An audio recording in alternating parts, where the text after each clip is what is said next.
Hey there, thanks for joining me for another episode of New Day with Ashley. If you're looking for inspiration to make a difference and create lasting impact, then you're in the right place. Get ready to be encouraged by the stories of my guests who have taken risks, overcome challenges, and created opportunities. It's time to make the most of your new day.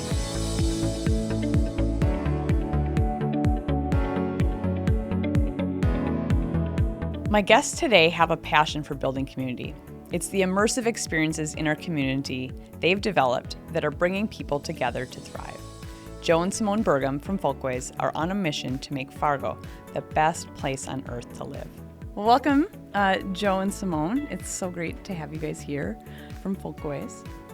So tell us a little bit about, who you guys are. Newly married. Newlyweds. Congratulations. Thank you. But then also Folkways. For people that maybe don't know, they probably know your events that you have. Yeah, I think people are pretty familiar with the output or sort of the creation that we have at Folkways. And for Simone and I, it's been 8 years of projects. Let's see, I graduated from grad school and was living in Seattle and moved back to Fargo. And you've been out of school for a little bit? I had graduated and working my first job in Minneapolis. It's never the right time to start something. So we just kind of jumped in. So you both had moved back here? Yeah. Because you're both originally from here? Yeah, both originally from here. Had been living and working, studying away, and learning a lot. I mean, I think it's super important to have those opportunities to live elsewhere and get inspired. And as Simone said, it's never the right time to start something, and we had known that, and so unforeseen circumstances not to plan at all. We're like, well, maybe now's the time to start working together. And we'd been really inspired by some creative studios that I'd seen in other parts of the country, firms that specialize in solving problems. Sure. And we said, how might we do that for our community? And how might we do that in more of like a social entrepreneurship kind of mentality? And we'd both done a lot of work in the nonprofit sphere leading up to that, and more of student empowerment and youth work, and I think sort of a new version of what we think of as philanthropy, and said, hey, what about investing in community? And so that's kind of where it all started, with a lot of little projects. I mean, I remember at one point in time we had a whiteboard. We were just working out of the house, and I think we had like 13 different projects listed on the whiteboard, but there were so many projects that we could only have 3 sticky notes of action items. So each project only had 3 things that needed to happen, because it was just, you couldn't go deeper than that. Yeah, exactly. But we started with a bunch of different little experiments is kind of what we called them. And we were like, okay, well, let's see what resonates with the community, what sticks, what's the most important, and go from there. Yeah, what had traction. We'd worked together on an event called Alley Fair, which was probably the first event we'd ever done, which was a fun placemaking event one time.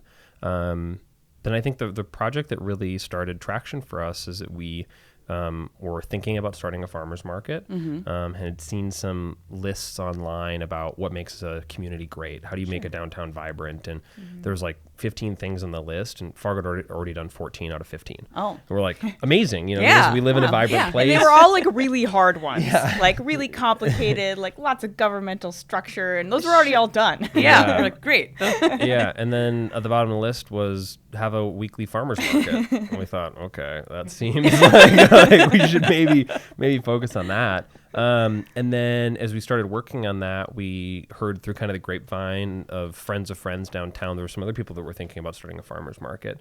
Now, how many years ago is this? So it would have been 8 years ago, right now. Okay. We're coming into our 8th season this year. Okay. Yeah, 2015? Yeah. Crazy. It's wild. So there were 3 other collaborators that were thinking about starting a farmer's market, and we said, hey, let's just team up. And I think the big thing that we've taken in our journey of putting on projects and growing a small nonprofit and thinking about, working in community is this idea of radical incrementalism, is that you got to take massive small steps. Sure. When we started, we only had 10 vendors. Yeah. 8 that vendors. We begged to come. So massive small steps. Yeah, I like that. Yeah. Lots of little ones. Because there's no such thing as an overnight success story, right? I mean, it's overnight for everyone who hasn't been working on it for 8 years. Yeah. We just heard about it because they were living under a rock. Right. Yeah. Yes, that's kind of where it got going. But I mean, really inspired to think about how do we make Fargo a great place to live, and what, kind of our why as a nonprofit. Why do we feel a sense of belonging? Where do you feel connected, feel seen, which I think is almost innate as humans. Right. Each of us. Yeah. That's our drive. Yeah. Yeah. Desire. And so we think that a big part of that in community is through shared experiences and through a vibrant culture. And to what that means is you can feel connected, or there's a scene you can be a part of, or your interests or hobby, that there's others that are interested in that, or you just know that there's cool stuff going on. You might not go to every event, but you can be proud of your community. Say, there's like sweet stuff happening. A lot of stuff going on. Yeah. Mm-hmm. And there's no better way to do that than, food and markets. Food is such a connecting piece, no matter what culture you're from. And no matter what culture you're from, there's some sort of market type place where you can like make an exchange and you can have something that's created by the person that you just talked to. And it's so fun that we have a place that, someone who just moved here can plug into right away, and they can find their favorite restaurant or their favorite, coffee shop or whatever it is through this marketplace. It almost feels like a front door to the community. Right. You don't need to have any badges to get in, or like be a part of the club. Yeah. And we've got other great community events. I mean, I look at the community around like NDSU athletics, which is awesome to see, and people are participating in that. But for two hometown kids that didn't go to college here, or for friends that have moved here, that's maybe not necessarily a tribe that you're connected with, right? In a way that a Saturday market, it's like, of course, like I'm going to come down and check it out. I'll go check out the vegetables. I'll go check out live music, grab a beer, have some food. So, exactly. So it's been really fun to see that evolve. I think another big part of our work is really this idea of placemaking, which is a newer idea, and I think it's really born out of community organizing and sort of a cousin to maybe even landscape architecture in some regards, and really human-centered design. And it's really amazing to have the Broadway Square now. I mean, we love working there. It's such a fantastic space. But the last 6 years, we were building our own spaces. Right? It was our scrappy little plazas. With our I think that's furniture. part of the experience, though, too. Of using the spaces that Fargo had available, and then you guys transformed them into these incredible experiences where I'm like, I can't believe I'm actually in Fargo right now. Right. And amazing to see like how many people donated their time, donated plants, donated paint. Those little scrappy spaces were made by the community for them to enjoy at the market or at Night Bazaar or whatever other rental event we had going on at those.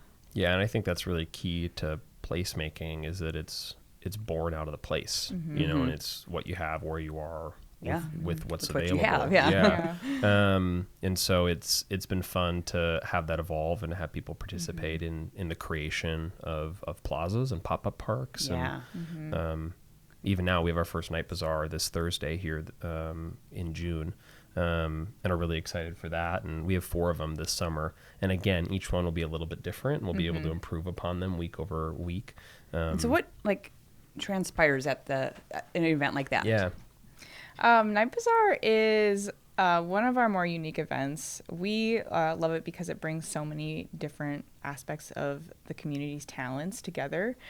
So it's a live performance event where you'll see circus performances, or you'll see ballet or aerialists, or, we've had fire spinners there before. Cool. We just try to find talented people in every corner of our community to be able to show off at the Night Bazaar. So we have that aspect of the event. And then there's the experiential part of the event. There's, henna tattoos. There's, you can do a tarot card reading. You can grab a fortune cookie and make a fortune for someone else. Simone will be tying balloon I'll animals. be making balloon animals. I didn't know you had that talent. A couple YouTube videos. Anyone can do it. We really want to have an event where you get out what you put into it and you really participate in the things, and see a whole new aspect of our community. We also will have the biggest market we've ever had at the Night Bazaar. So we do an artist market, makers market, and we'll have, I think, over 35, 40 vendors at that event. Big. So we'll have street food, we'll have paintings, we'll have vintage clothes, just a ton of different things, a little something for everyone. And It's of course, going to be a vibe. local drinks from Drecker, and Front Street Tavern. Now, when did you start the Night Bazaar? Was that? I think this is our fourth summer. Okay. We took the summer of 2020 off with this event. We've probably done 10 Night Bazaars over the last 4 or 5 years. We'll do 4 this summer. And again, just a Thursday night. I mean, for us as designers and as creatives, events are really the medium that we work in. And there's always a why behind it in terms of the reason for the event. And for Night Bazaar, we were really thinking about, how do we make downtown Fargo a place that's approachable for families? Sure. And how do you invite people to hang out after work? You get done at 5, maybe grab a bite to eat, kids come down, you meet a friend, you meet a cousin, and then you go to this event afterwards. And, that's a mission that's been akin to the Downtown Community Partnership and, the Third Thursdays from way back in the day and a lot of different cultural events that have happened. But we said, let's do something a little different than just like another concert. Sure. A little bit of a X factor to it. So really excited. It'll be a Night Bazaar, night market, street bazaar.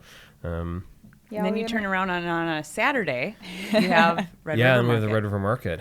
Yeah.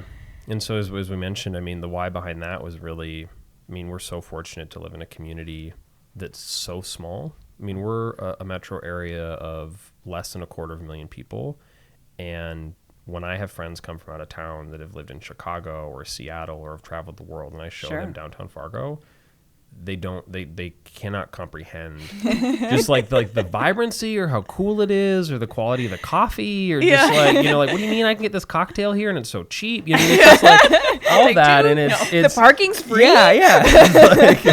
So it's I feel we're so lucky to have, I think, again, whether you're going to the lakes or you're going hunting in Western North Dakota or you're coming downtown, we have all these different things that as a small place are really special. Right. And so for the farmers market, as a community that prides itself on being a place that grows a lot of food, right? And we're supplying a lot of commodity crops to the globe. What's our relationship with food? And the fact that we didn't really have like a Saturday farmers market. It was, when we moved back, it was a little selfish where Simone had been in Minneapolis and I'd been in Seattle and we got back and it had been like not that long and we're like, where's our farmers market? We're just like we wanted to go. Because that is a great experience for people that have never been. And I go to other cities and towns, I'm like, I want to go to your farmers market. I want to check it out, and see what you have.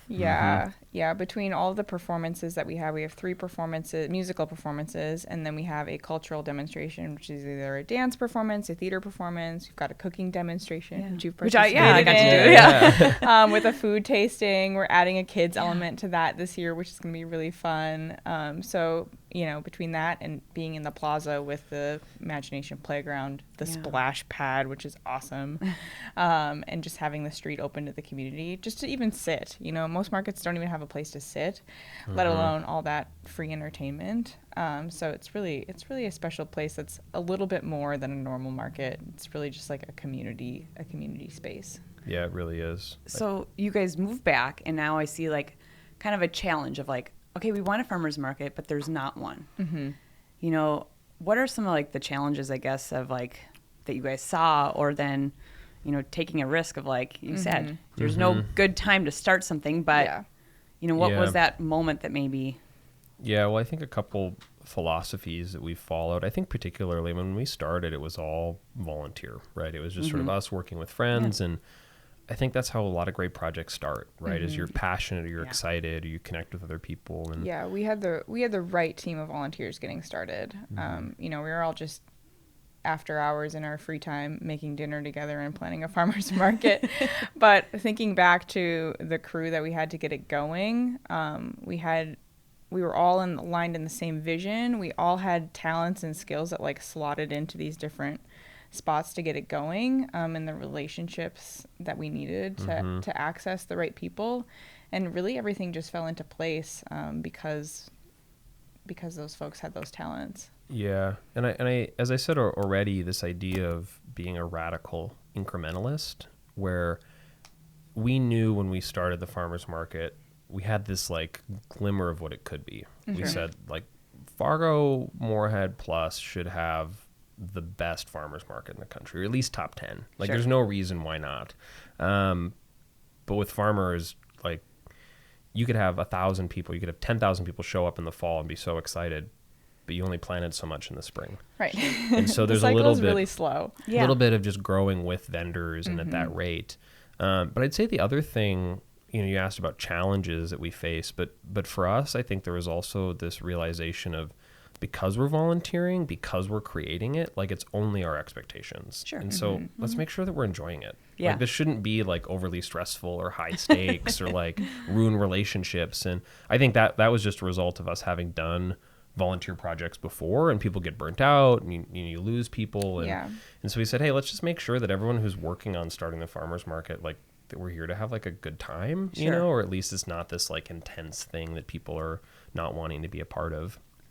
But it's I think one of the things that I laugh at now that was, I don't think people say it because it's actually a problem, but I think it's because people have a hard time knowing how to support or new ideas. But I laugh at the number of people that asked me about how I was going to insure the farmers market, which is not a hard thing to do. Okay. But I think it's just one of these things that's sort of like, how's the weather? That sometimes you share an idea and someone doesn't know what to say, or they maybe aren't in sort of this like improv and yes kind of space, because I think that's when someone shares an idea to us, my prerogative is always like, how do I think of all the reasons why it will work? Yeah. Like, great. How can we, exactly. There's plenty of other people or reasons why it won't work, but you rarely run into individuals that are like, well, tell me, let's like, how do we keep, building the idea? Yeah, I think especially the notion, well, like, oh, someone tried that before and it didn't work. And you're like, well, that's not the same group of people. It's not the same time. Maybe that was 10 years ago. We're a different community than we were then. There's different resources available. And, don't let someone else's failure weigh you down. Yeah, exactly. Be the new story. Yeah, exactly. We can change it. Exactly. There's a midnight brunch. Do you guys remember that? Oh yeah. Can you guys bring that back? We've been thinking about midnight brunches a lot. Actually, we'll talk. Yeah, I'll help you. Yeah. Midnight brunches. I've been really wanting to do some more like pop-up dance parties. Oh yeah. I'd say that's sort of where I got my start. I was actually in high school and I was booking dances. Really? It was like we just wanted like clean, dry, parents approved kind of situation. Multi-school. Yeah, so kids from other schools could come, and the only requirement it has, it couldn't be in a gymnasium. So we just try to find like the American Legion ballroom, or just other spaces that we could dance in. But so my friends that I see from high school, I say, "What are you up to?" I said, "Still putting on parties." Yeah. still putting on parties. Still doing that. Yeah. Yeah. Except there's like many thousand people. Yeah, Of like I mean, right. Just 10,000 the closest friends. Yeah, we'll see 150,000 people at the farmers market this year. Wow. Mm-hmm. Yeah. That's incredible. Which is fun. Well, and then Christkindl Mart. Yeah, Christkindl Market. Yeah. So this is we'll be back at the Civic Center in November. So and we're excited. Maybe explain what Christkindl Market is too a little. Yeah, Christkindl Mart is a European-inspired holiday event.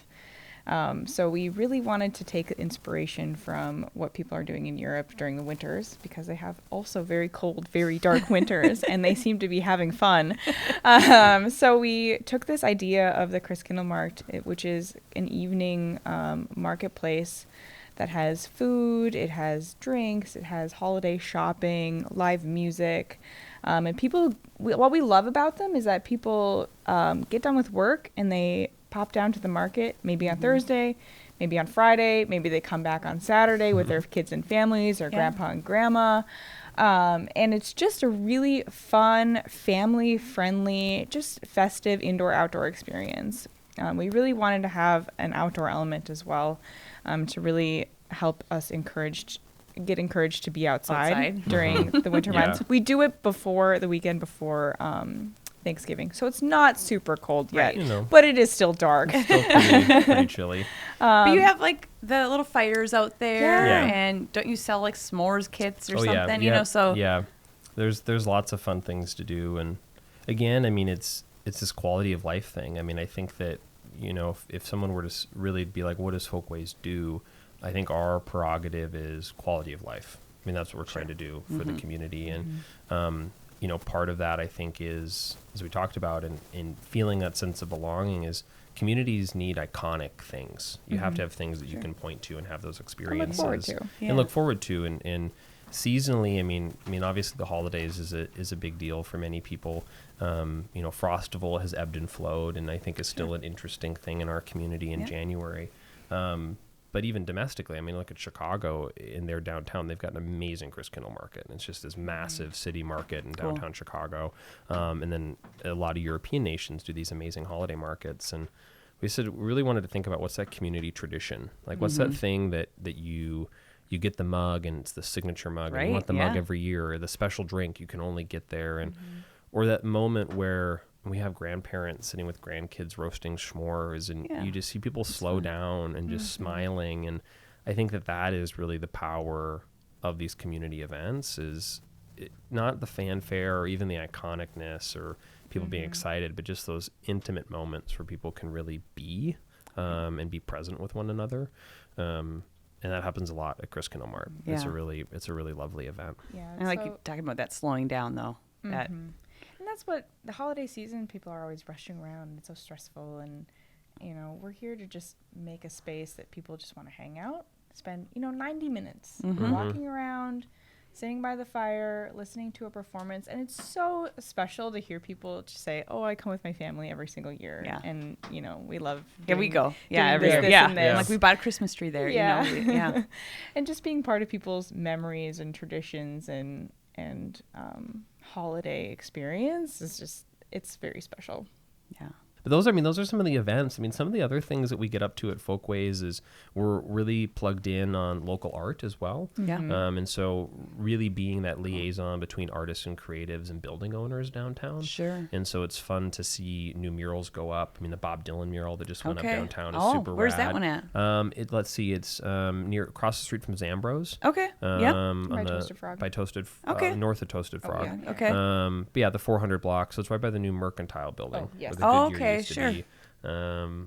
So we have a new mural. we have a new mural that we're working coming up. on. Yep. Over behind Black Coffee and Waffle. Oh yeah. Right it's south of the called square. Valley Alley. Okay. And it is a I Spy interactive mural. So Really? kids and families can come down and Oh cool. have a little educational experience about local flora and fauna.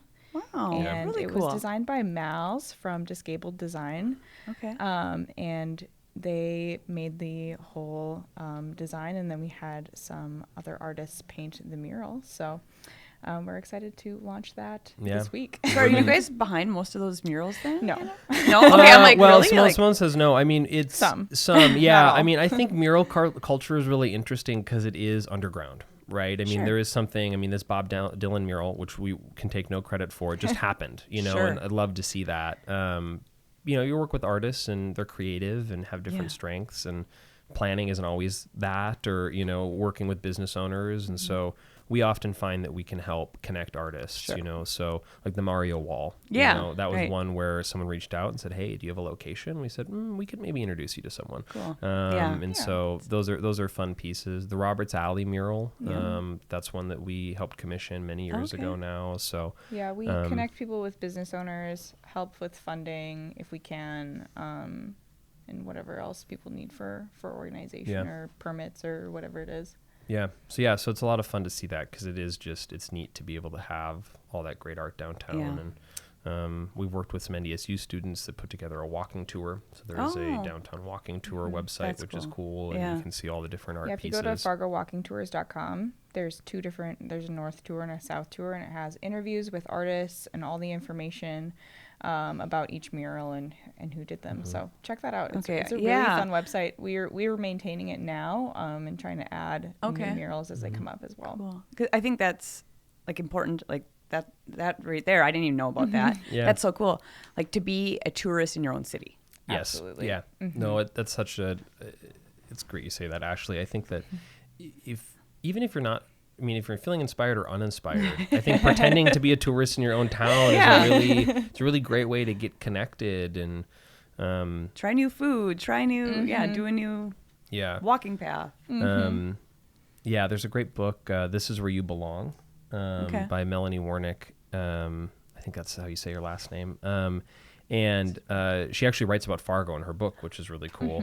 But she was someone who was popping around. Grass is always greener. Lived in like 5 cities in 6 years with her family, like trying to kind of find the spot. Yeah. And then finally just moved to a little town in Indiana and was like, I'm going to make it work here. And she just talks about her experience and tips for finding that sense of connection and like becoming a regular somewhere. Is one of the things she talks about, you go to a coffee shop or the same bar, you eat lunch on Tuesdays at this place. Yeah, exactly. Shopping local, going to your farmer's market. But yeah, sort of that staycation mentality or, being a tourist in your own town is a lot of fun. So yeah, no, we have a lot of, as you've heard, we work with a ton of different artists and there's some mural projects that, we've been able to really help get off the ground, which is cool. So, do you guys have a favorite event or thing that you've put on? I was just thinking we haven't talked about Canoe Parade, which I know is one of one of our sillier events. It's pretty small, but we really love it. It's our smallest but most joyful event. Most dressed up for, right? Most dressed up for. Yeah. Well, Night Bazaar we dress up. Yeah, okay. We've got costumes. We've got costumes for everything. The Canoe Parade is a water parade. Pageant. Pageant, yeah. So people can either rent canoes or kayaks or bring their own and dress up in just a silly outfit or decorate their canoe. Or we made a giant paper mache loon one time. It's really just intended to be just an inspiration of the river. And that greater why around it is you look at, news searches about the river and our relationship is so negative in the vernacular that we use, right? And we are what we say and what we think and how that affects our view of a place. And we're fighting the river, there's death in the river, and all this sort of stigma around it. And most cities around the world, the river is why they're there. Sure. And that's why Fargo is here, is because of the river and the railroad. And so for us, we said, how do we change the narrative or get us thinking differently about the river? We said, how funny or fun would it be if we just had costumes or had artists just make cool things and just paddle them on the river? And so, as Simone said, most joyous. It's one of those events where we're usually participating, paddling in our giant loon canoe. And to see people sitting on the banks of the river, just smiling and maybe they brought a picnic and little kids. And for a lot of people, they've never... Again, the river's dangerous. There's never been an invitation to they've come. Never paddled. A lot of people that paddle with us is the first time, even if they've canoed 100 times, first time on the Red River. And it's such an amenity. Again, it's here, right in the middle. Yeah. It's like we could be done with this podcast and we could be canoeing on the river in like 20 minutes. Right. Yeah. And it would be just this serene sort of like, where are we? And it's like, oh, we're literally in downtown Fargo on the Red River. If you do want to have a tourist moment, I think it's Tuesdays and Saturdays. Yeah. They do canoe rentals at the Yum-Cums. Okay. Yeah. And that's where we get our rental canoes. Is there still a boat? No, the Ruby Red is no longer. Ruby Rose is no longer. But getting done with work on a Tuesday with our team and hiking down to the spot and grab a canoe. You literally are canoeing in nature, seeing wildlife in 15 minutes. It's really crazy. Fabulous. Yeah. So I love that. You guys encourage that so well and do such a good job of that too. Yeah. And you guys are really, it's clear you guys are making an impact, making a difference in our community for sure. What would you guys have for like a piece of advice to give someone who might think, how can I, go out and make a difference in my community? Or what impact can I have? But what kind of advice would you have? Well, I think maybe put differently than how I've said it already, I think there's a little bit of like finding that flow, so follow your strengths, sure. what do you have skills in or like what's your superpower, and I think that's really important. And then I also think that great impact can still be enjoyable. You know, I Right. think that Yeah. it shouldn't be Yeah. it shouldn't be this grind or you're losing sleep over it, because Yeah. to me that's not flow, right? That's not No. the kind of the abundance mindset. I think a lot of people, if they're good at something, they automatically want to make, or they like something, they automatically want to make it their job.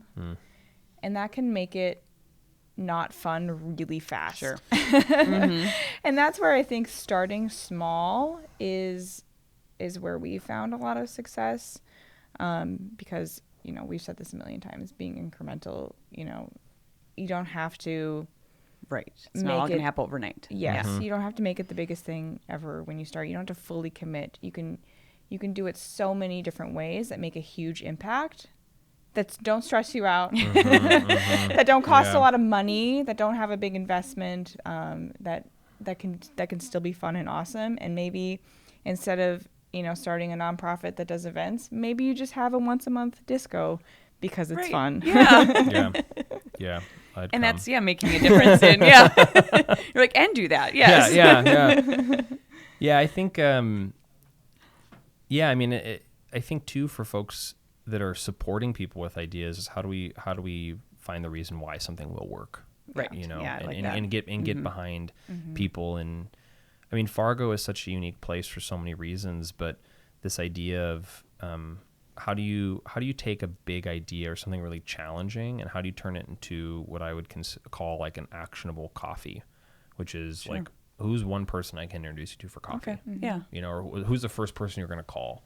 And I think starting at that level of taking like big challenges or really big ideas and just distilling it down to like, one step, like what's that first phone call, that first thing that I should try to work on, I think is really important to make it manageable, but also get connected, right? I mean, I think Fargo is such a unique place to start stuff, and that sense of possibility, I think that's the thing that's drawn me and kept me here, is that having lived in, like I said, Right, Chicago, yeah. You or guys could live anywhere. living in Los Angeles for school, it's like, how do you even rent an office space? Like, how do you start something here in Chicago? Like, there's so much going on. Like, you feel like it's just such a rat race or a competition. And in Fargo, I think there's really space for people to start things, and I think that's really attractive. So I think if you're listening and thinking about starting something, like, do it.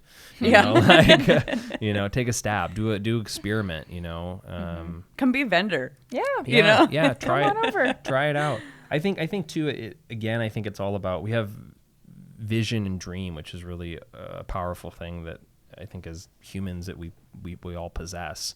But I go back to our first farmers market.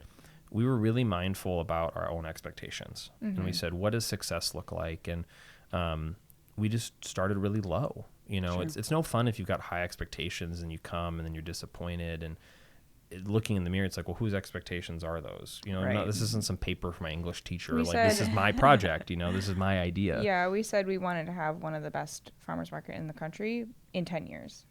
Okay. So Yeah. we still got 2 years. And for the farmers market, we said opening day, the very first year, if we have 8 vendors and see 500 people, that would be a success. Sure. Well, we had 10 vendors and saw 800 people. Wow. And we said, all right, we're doing Okay, it. we Right did out of it. the It gate, is a we've farmers done. market. Yeah. So. Yeah, that is so inspiring what you guys are doing, and it's so cool to see you guys doing this together. Seems like you guys work really well together. Yeah. It's guys- rare. Yeah. I wouldn't say it's for everyone. Yeah. Right. Yeah. No.